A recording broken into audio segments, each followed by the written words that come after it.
Hmm.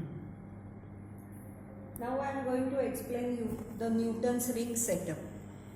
This Newton's ring setup consists of one light source. Here we are using sodium source.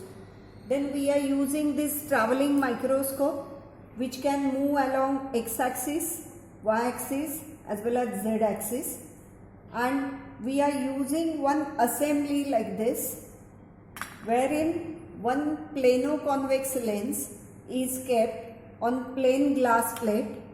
This bottom side of plano-convex lens is convex and the top surface is plane. This plano-convex lens is kept on plain glass plate like this, and there is one glass slide which is kept at an angle of 45 degree. So incident light from this sodium source will fall on this glass plate which is kept inclined at an angle of 45 degree like this, and then it gets reflected and will fall on the lens along normal direction. So specifically this arrangement is made so that angle of incidence and angle of refraction can be made 0. Now this experimental setup can be used to find radius of curvature of this lens if wavelength of incident light is known.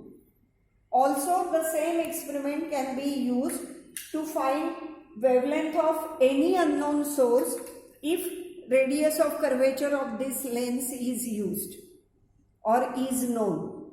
Also this experiment is used to find refractive index of any liquid which can be poured between this gap, plain glass plate, and then this lens.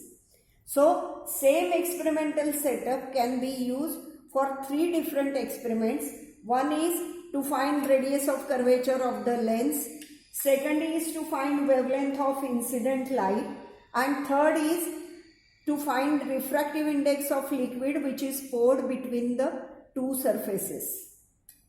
Now when we keep the lens and light is allowed to fall on the lens, you can observe through this eyepiece and you will get a pattern which is called Newton's ring pattern.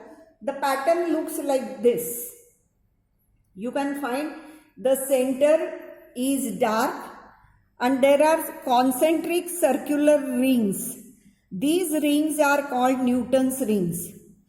This is crosswire of the eyepiece, and this crosswire can be moved with the help of this screw of traveling microscope. So this vertical crosswire can be brought tangential to each of the ring and reading of traveling microscope can be noted. So you can use this convex lens to note down the reading. While noting down the reading, you can find out first main scale reading and then vernier scale reading, and from that you can note down total reading. Now, while taking observations, you need to find diameter of different rings. To find diameter of ring, you have to focus crosswire tangential to the ring on the right side as well as on the left side and find the difference between 2 readings that will help you to measure diameter. Now when we take the readings, our observation table is like this. So here you can see this is ring number. So first suppose you have to take left side reading for 15th ring. So this vertical crosswire you have to go on counting the number of the ring 1, 2, 3, 4 like that. You bring this vertical crosswire on 15th dark ring left side and note down that reading here, main scale reading, vernier scale reading. Then bring it to 13th ring, note down reading here. Like that take down readings and you come to first reading left side. So in this position you will take reading, left side reading for first dark ring.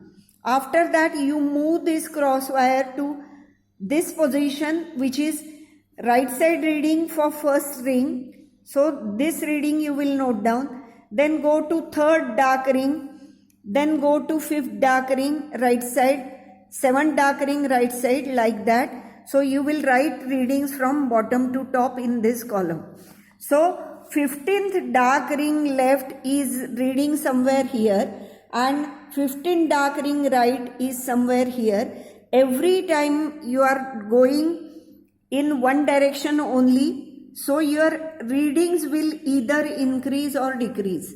So these two readings will be your extreme readings.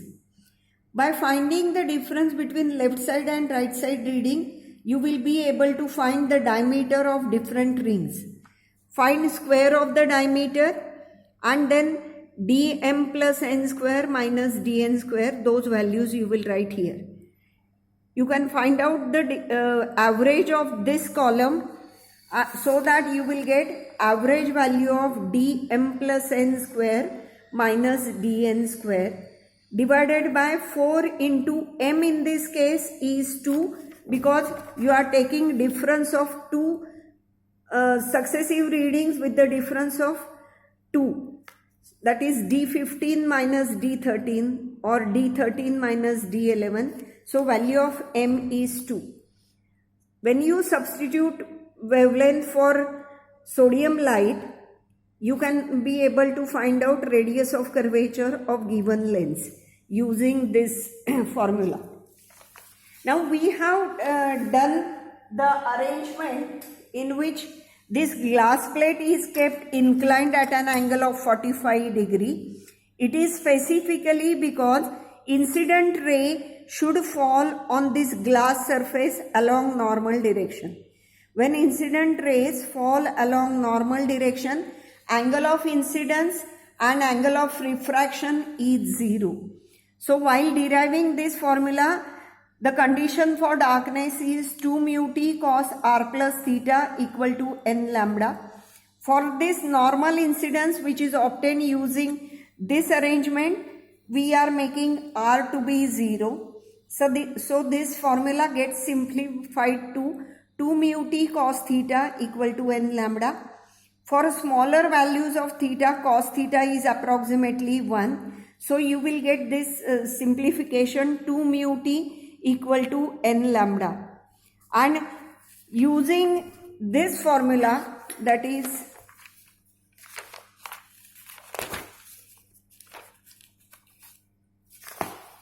TR, you putting the theoretical calculations, you can go ahead when you can use this formula that T is equal to R square upon 2R. You will get finally this formula which we have used for the calculation, dm plus n square minus dn square upon 4mr. So as I told you, if you want to find wavelength, radius of curvature will be given, and if you want to find radius of curvature, then wavelength should be known. So this is the formula to find radius of curvature, and this is the formula to find wavelength of incident light. So this experiment can be used to find both the things when one is given. So either radius of curvature or wavelength of incident light. Similarly, this experiment can be used to find refractive index of given liquid, in which the liquid, first of all you have to perform the experiment with air film between the two surfaces and then find out value of this dm plus n square minus dn square in air. Then put water or any liquid between the two and again repeat the experiment, and you will have again one set of observations like this for water or any other liquid, and you will get this dm plus n square minus dn square from this observation table. So average of that you will put it in the denominator, and using this formula you will be able to find refractive index of any given liquid, which is dm plus n square minus dn square taken in air divided by dm plus n square minus dn square taken in any liquid.